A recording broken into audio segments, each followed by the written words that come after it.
On May 30, 2010, a tragic event occurred that forever changed the life of one Peruvian family.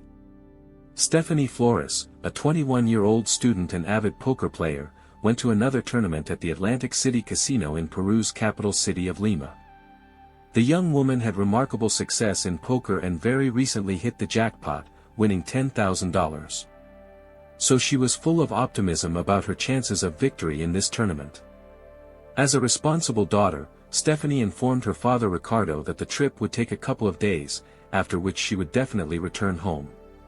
However, that return never happened. Stephany lived with her dad, and their family had an outstanding reputation in Peru's high society. Ricardo Flores was not only a successful race car driver but also ran for president of the country. The Flores couple had 5 wonderful children, 4 sons and the youngest daughter Stephany, whom everyone loved immensely and surrounded with care and attention. Despite their elite status and considerable wealth, the Flores family lived a simple and happy life.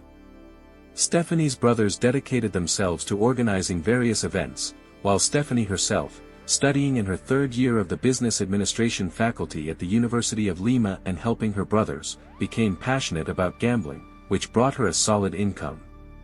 A day passed, then a second, but Stephany still did not return from the poker tournament. Her father sounded the alarm. This was not at all like his responsible daughter. Ricardo began calling his sons, asking for their help in the search. The brothers also could not contact Stephany. They checked all her friends, drove around the entire area, but found no trace of the girl. In desperation, Ricardo Flores turned to the police. Law enforcement officers went to the hotel where the ill-fated poker tournament was held. The hotel staff could not shed light on where one of the participants had gone. Then the detectives began to study the footage from the CCTV cameras. In the footage from the hallway near the conference room where the tournament was held, they noticed that around 3 o'clock in the morning on May 30th, Stephany went inside and joined a young man in light clothing at the table. The couple communicated pleasantly during the tournament, and around 5 a.m. they left the hall together. Hotel employees remembered this couple. The young man seemed polite and pleasant to them, and one of them even noticed that the stranger had an outward resemblance to Hollywood actor Brad Pitt. But the main question that worried the police was where these two went after the tournament. The answer was found in other camera recordings. At approximately 5:16 a.m., Stephany and her new acquaintance entered room 309, which was registered to him. After some time, the man left, returning with 2 portions of coffee and pastries. And exactly 3 hours and 20 minutes after the first visit to the room, he left again, this time with a backpack on his shoulders, and did not return. Before leaving, the guest asked the hotel staff not to disturb the girl in the room, which was done. The policeman decided to personally check if everything was all right with Stephany. The door to the room was not locked. But when the detectives crossed the threshold, a horrifying scene opened up before their eyes. Stephany Flores lay dead on the bed. Her body was covered in blood, the girl was literally beaten to death. A bloody tennis racket lay nearby, the probable murder weapon.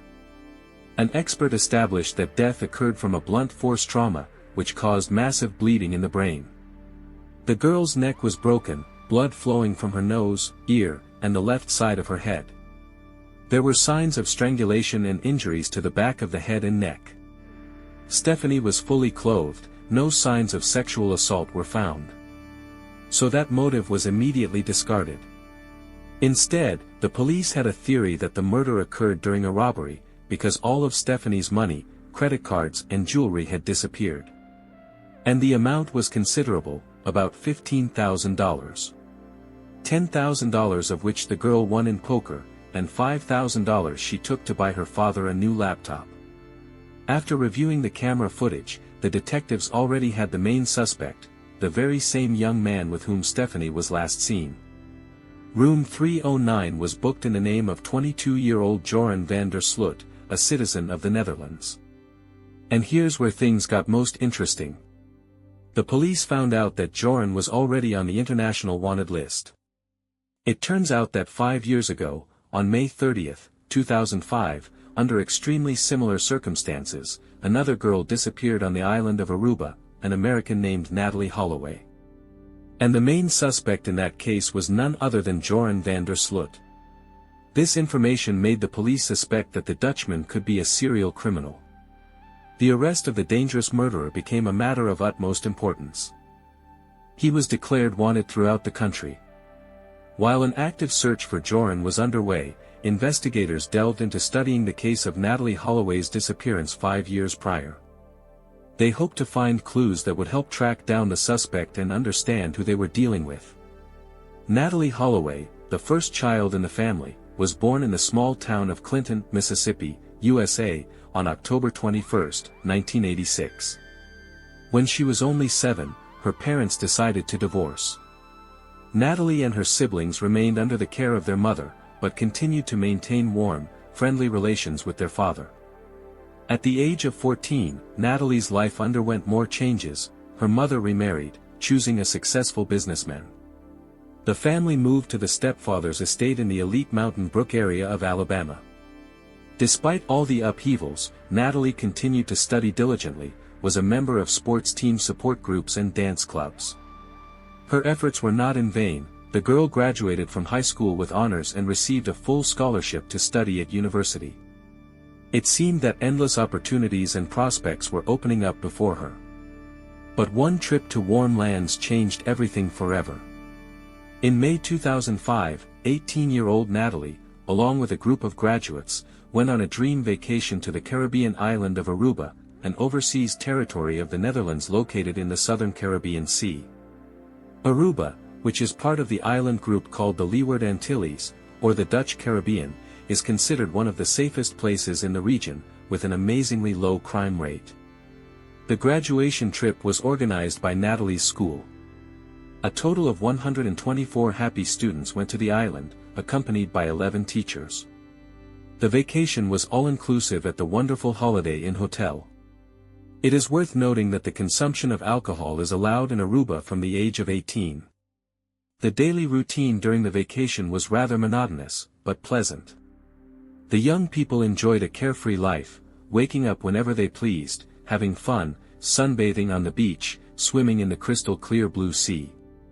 After a hearty lunch, some could afford a nap.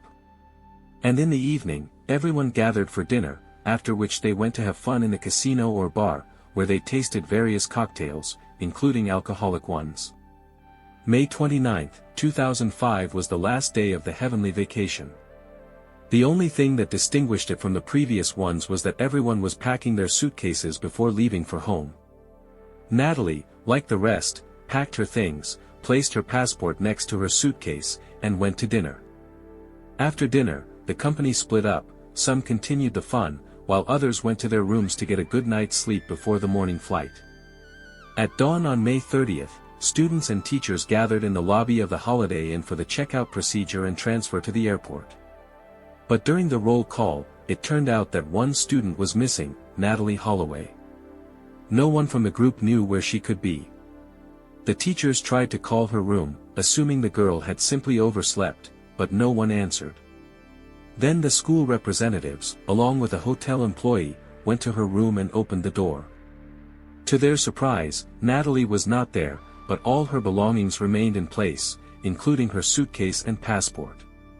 The hotel staff and accompanying teachers were literally standing on their ears, trying to find the girl. They searched the entire territory of the hotel, but in vain, not a trace of Natalee. Around 11 a.m., one of the teachers called the missing girl's mother and informed her about the disappearance. When asked if Natalee could have gone somewhere alone, the woman answered with a categorical denial, her daughter would never have done that. Convinced that Natalee had been kidnapped, the mother was beside herself. She immediately contacted her husband and the girl's father to tell them about the tragedy. Without wasting a minute, the whole family went in search of their daughter, taking the first flight from a neighboring city. Natalee's mother also reported the incident to the 911 service and the FBI. Upon arriving in Aruba, the relatives began an active search, enlisting the support of the local police. They handed out photos of the missing girl and questioned everyone who might have seen Natalee at the hotel or at the resort. The investigation established that the girl did not spend the night in her room on the night of the disappearance. Moreover, she did not return there at all after dinner. However, Natalee's friends reported an interesting detail: they saw her communicating in the hotel casino with a tall, blonde young man, probably Dutch. It was assumed that the girl could have gone somewhere with him. After the casino closed at midnight, the security saw Natalee sitting at a table with 3 guys. The staff of the establishment recognized this company, because the young men often appeared there. They were 17-year-old Dutchman Joran van der Sloot, 21-year-old Deepak Kalpo and his 18-year-old brother Satish. The police reviewed the CCTV footage, which confirmed the words of the security guards. The footage clearly shows Natalee sitting at the same table with Joran, after which the whole company went somewhere. Casino employees described van der Sloot as a professional hunter for young wealthy female tourists, whom he scammed for money. At that time, Joran was only 18, he lived in Aruba with his parents. The young man came from a decent family, his father worked as a lawyer and was preparing to become a judge. Joran was considered a promising athlete and was an excellent student at school.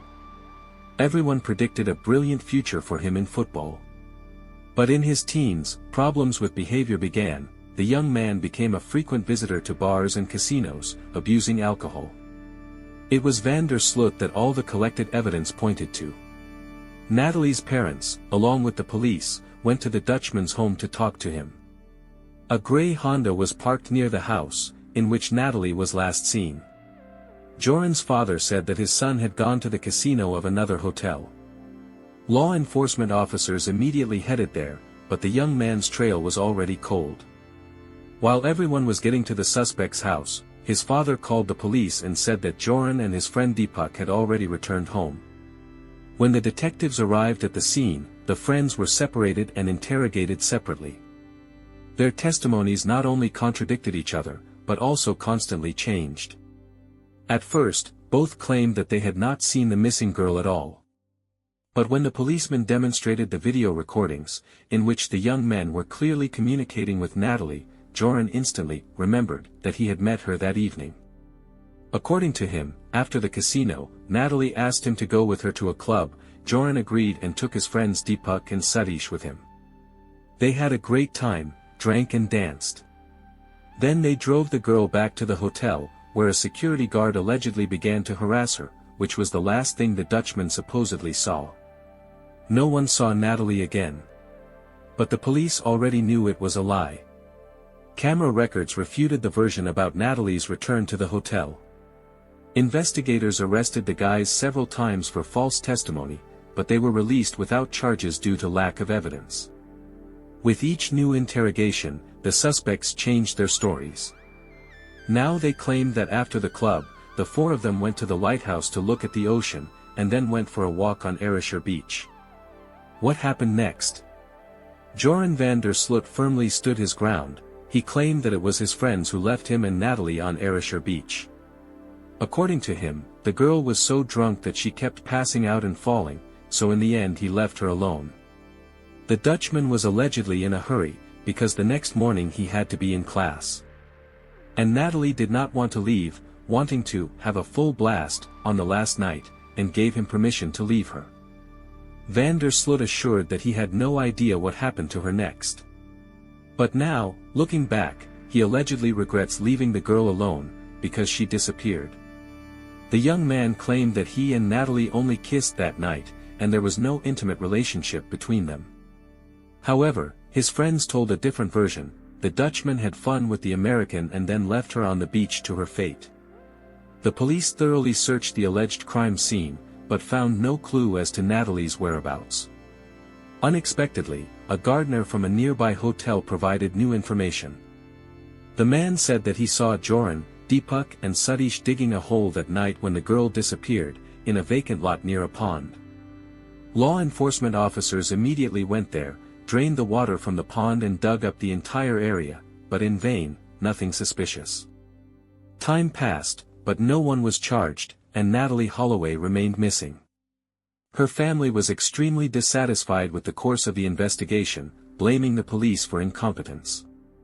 The relatives sincerely believed that Joran was involved in the crime, and pressure had to be put on him to extract a confession. But for some reason, the police did not do this.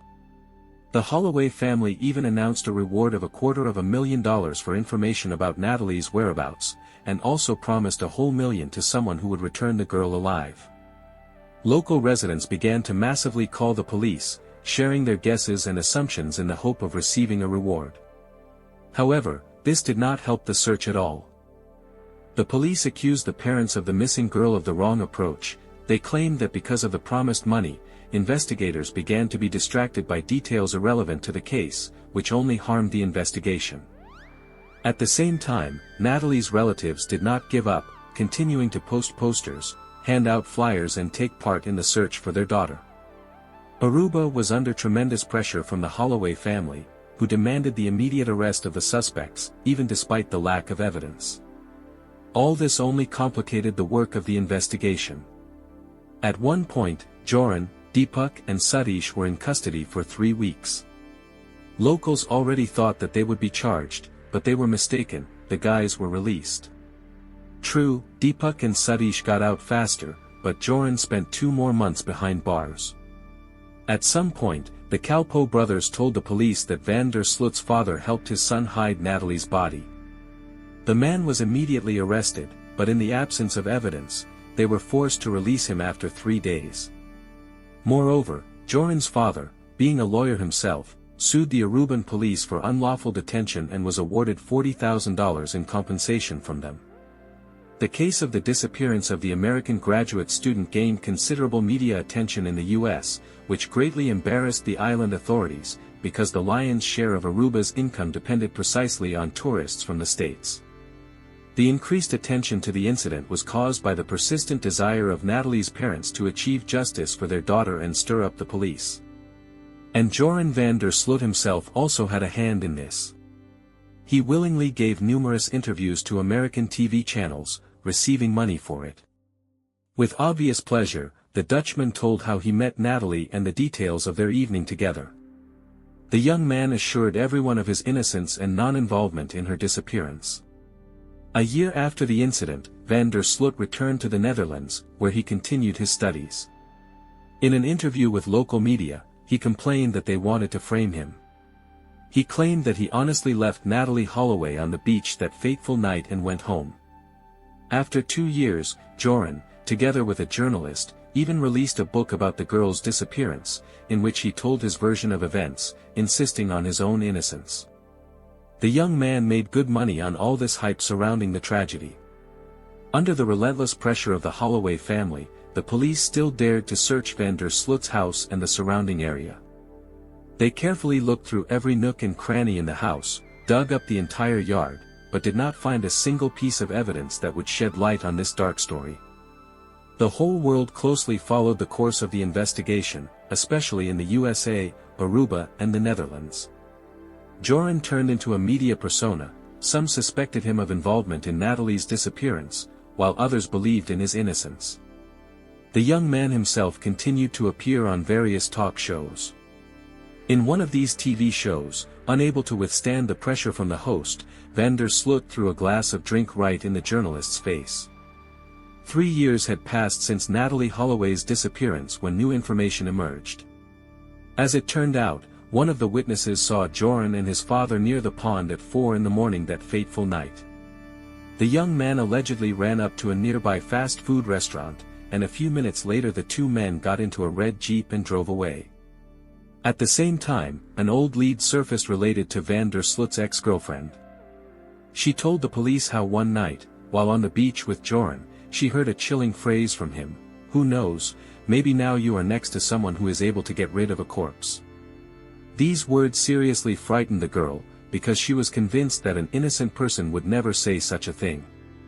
However, despite numerous clues, hints and constantly changing stories of the suspects, the local police believed that there was still not enough evidence to press charges. So the cases against Joran, Deepak and Satish were closed. Investigators stated that they were ready to reopen the proceedings only if new significant details appeared. So, no one was ever officially charged in connection with Natalee Holloway's disappearance. It seemed that van der Sloot was simply enjoying his impunity and dubious fame. In 2008, a recording appeared on the internet in which the Dutchman described Natalee's death in detail. He was secretly filmed with a hidden camera by one of the journalists. In the video, Joran claimed that he was with the girl on the beach, where they had sex. After that, she allegedly suddenly began to shake and fainted. So he asked his friends to take her body out to sea in a boat and throw it overboard. Later, another recording was published on the internet, in which van der Sloot literally rejoiced that Natalee's remains were never found. He claimed that otherwise he would have been fried in the electric chair. The young man also hinted that someone helped him get rid of the body. But the strangest thing was that he got away with all these antics. The Aruban police did not take his confessions in front of the camera seriously, stating that this was not enough for the court. To bring van der Sloot to justice, it was first necessary to find the body and physical evidence, which the investigators simply did not have. Law enforcement officers believed that with his flashy statements, Joran was just trying to gain fame and make money by inventing these creepy tales.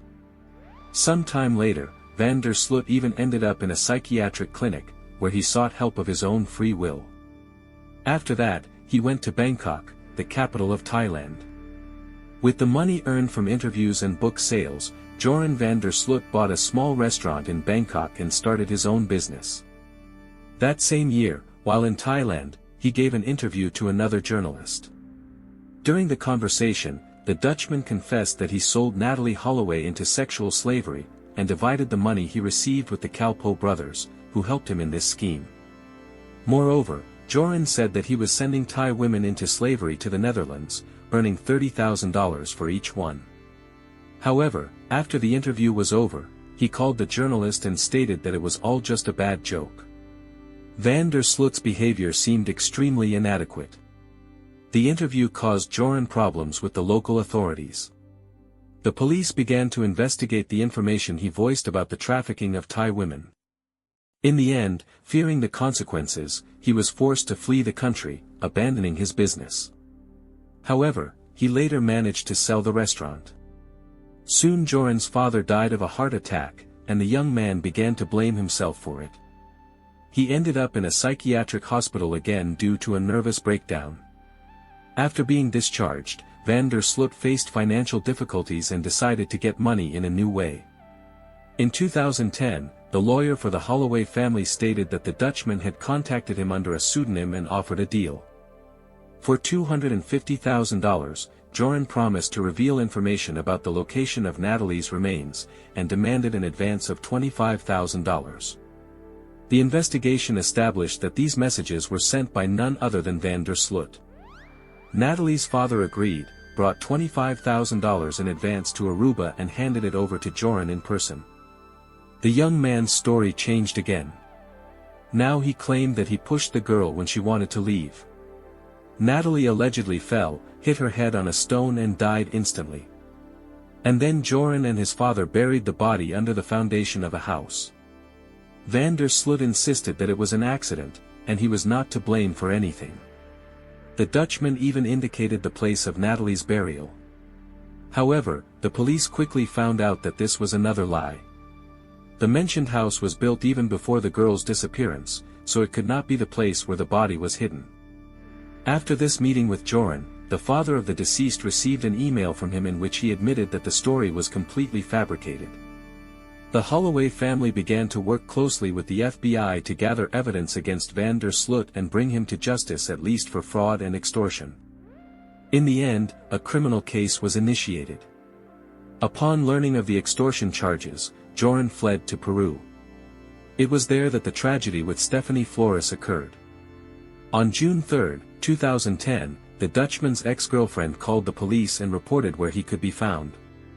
It turns out that Joran asked her to lend him money for a plane ticket, and she decided to turn him in to law enforcement. Van der Sloot was detained in Chile, where he arrived from Peru in 2 taxis and planned to fly away by plane. During the arrest, the police noticed that the suspect's clothes were stained with blood. Obviously, while fleeing, he did not even have time to change. Joran was extradited to Peru and charged with the murder of Stephany Flores. At first, van der Sloot denied his involvement during the interrogation. According to his version, armed robbers burst into the hotel room, stole valuables, and shot the girl. Joran himself allegedly miraculously managed to escape, and the victim's blood got on his clothes during the shooting. Of course, the police did not believe this story. There were no armed attackers on the CCTV footage. No one heard the shots, and most importantly, the girl was not shot. For days after his arrest, van der Sloot finally confessed to the crime. Joran said that at first everything was fine. He and Stephany went into the room and had a nice conversation. But then he noticed that the girl got into his laptop and came across information about the Natalee Holloway case and his possible involvement in her disappearance. The young man began to convince Flores that it was a misunderstanding, he had nothing to do with it and was innocent. However, the frightened Stephany did not believe a single word he said. She slapped Joran in the face and tried to escape from the room, which caused him to have a furious fit of rage. Van der Sloot pounced on the girl, hit her on the nose with a tennis racket, and then began to strangle her. There was blood everywhere, including on his shirt. To muffle the victim's screams, he took off his bloody clothes and put them on Stephany's face. Joran only stopped strangling the girl when she stopped showing any signs of life. Subsequently, he claimed that he regretted what he had done, blaming everything on alcohol and the aggressive behavior of Flores herself. He claimed that he was just afraid that she would go to the police, so he committed this impulsive act, losing control. However, investigators believe that in fact everything was much simpler. Joran killed the girl for selfish motives, in order to seize her money and valuables. Realizing that he now faced a long imprisonment in Peru, the Dutchman tried to make a deal with the investigation. He promised to indicate the location of Natalee Holloway's remains in exchange for dropping all charges. But this trick did not work. Van der Sloot's trial did not last long, because all the evidence was against him. CCTV cameras recorded how Joran entered the room with Stephany, and left alone. The victim's blood was found on his wrist, and his DNA was found on the victim's body and the murder weapon. The defense simply had nothing to object to, so the defendant, on the advice of his lawyer, pleaded guilty. The lawyer promised that this way he would not get more than 15 years. But everything turned out differently. The court found Joran guilty and sentenced him to 28 years in prison. In addition, the killer was obliged to pay the family of the deceased Stephany $75,000 in compensation. Dissatisfied with the verdict, van der Sloot began to accuse his defender and the police, who allegedly forced him to confess. After serving his sentence in Peru, Joran was to be extradited to the United States, where another trial awaited him, for fraud and extortion of money from the Holloway family. While serving his term, in 2014, the Dutchman met 33-year-old accountant Lady Figueroa, who came to the prison to sell sweets and cigarettes. A romance developed between them, and soon the couple decided to get married. Subsequently, they had a daughter, whom they named Duzia van der Sloot, after Joran's grandmother, Trudy. Thanks to the liberal rules of imprisonment, his wife could visit him twice a week. She portrayed her husband as the kindest person in the world. However, in 2020, van der Sloot divorced Lady for the sake of a 24-year-old girl named Eva. The new passion managed to charm Joran, and together they were even involved in smuggling prohibited items into the prison. When this was exposed, the Dutchman had another 7 years added to his sentence for distribution. After this incident, he was transferred to a stricter regime institution where visits with visitors are prohibited. However, Joran continues to maintain contact with Eva and other girls who write him letters. Interestingly, van der Sloot has still not received official charges in the case of Natalee Holloway's disappearance. This case remains unsolved. Despite this, Natalee's relatives are convinced that it was Joran who was behind her death. It seemed obvious to everyone that a trio was involved in this horrific story, van der Sloot and the Kalpoe brothers. These guys were known as hunters for the money of wealthy American female tourists, whom they skillfully scammed. The main role in these scams was played by Joran, because he was fluent in English, had an attractive appearance and knew how to conquer a woman's heart. The Kalpoe brothers were more in secondary roles. The Holloway family is convinced that Natalee also became a victim of their insidious machinations. Probably, Joran planned to swindle money from the girl, but did not intend to kill her. That fateful night, something went wrong. Perhaps Natalee refused to give the cash or valuables, and the thieves failed to rob her. During an argument, the girl died, and they, in order to avoid responsibility, got rid of the body. Most likely, Natalee was thrown into the ocean to feed the sharks, which helped the villains to cover up the traces of the crime. Or maybe something even more horrific happened, and the girl was killed on purpose. The confidence in such a course of events only strengthened in the Holloway family after the news of Joran's brutal murder of Stephany Flores. After all, these two cases are strikingly similar. Van der Sloot met both girls in a casino, went with them, and then ruthlessly killed them. At first, the Peruvian authorities agreed to extradite Joran to the United States only after he had fully served his sentence for the murder of Stephany. But in May 2023, they changed their decision. Now the Dutchman can be temporarily transferred to American justice for charges to be brought, and then returned back to Peru. Such haste was caused by the advanced age of key witnesses in the Holloway case, who may not live to see Van der Sloot's return after many years. In fact, the U.S. State Department expressed the hope that Joran's temporary extradition would bring long-awaited peace to the missing girl's family, who are suffering just as much as the Flores family. The suspect himself was categorically against it and tried to challenge this decision through lawyers, citing the fact that he was not notified in advance. But all his appeals were rejected. At the end of May 2023, Van der Sloot was taken from a Peruvian prison under heavy escort. A special FBI plane, sent specifically for his transportation, delivered the suspect from Peru. On June 8, 2023, the plane with Joran van der Sloot on board landed on U.S. territory. The Dutchman was immediately transferred to a prison in the city of Birmingham, located near Natalee Holloway's hometown. So far, the exact date of the start of the trial of Joran in the case of extorting money from the missing girl's family remains unknown. In addition, it is still unclear whether he will be officially charged with involvement in the disappearance and probable murder of Natalee herself. This is a complex and confusing case that will likely remain one of the most mysterious crimes of the 21st century for a long time to come. However, despite the absence of direct evidence, the Holloway family is unwavering in their conviction. It was none other than Joran van der Sloot who had a hand in the tragedy that happened to Natalee that fateful night in Aruba. His friends, the Calpo brothers, probably also played a certain role in this horrific crime. After all three were well known as hunters for the money of gullible girls, ready for any vileness for the sake of profit. And if Deepak and Satish usually remained in the shadows, then Joran was always in the foreground. Attractive, witty, a dexterous manipulator who knew how to gain trust and take possession of a woman's heart. So it is quite likely that Natalee also fell victim to Van der Sloot's insidious plan. Maybe at first he only wanted to swindle money from her, but something went wrong. Most likely, the girl guessed his true intentions and refused to give cash or valuables. An argument flared up between them, in the heat of which Natalee, unfortunately, died. Frightened by their own cruelty, Joran and the Calpo brothers decided to hide the traces of the crime. Most likely, they threw the lifeless body of the girl somewhere in the ocean, hoping that after some time not a trace of it would remain. Perhaps local sharks also contributed to this. But it is also possible that Natalee Holloway became a victim of a carefully planned murder.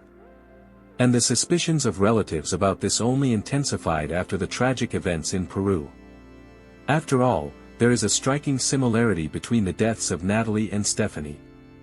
In both cases, Joran van der Sloot met the girls at a casino, spent time with them, and then ruthlessly killed them. At first, the Peruvian authorities were going to extradite the Dutchman to the United States only after he fully served his sentence for the murder of Stephany Flores. But in May 2023, they suddenly changed their decision, agreeing to a temporary extradition.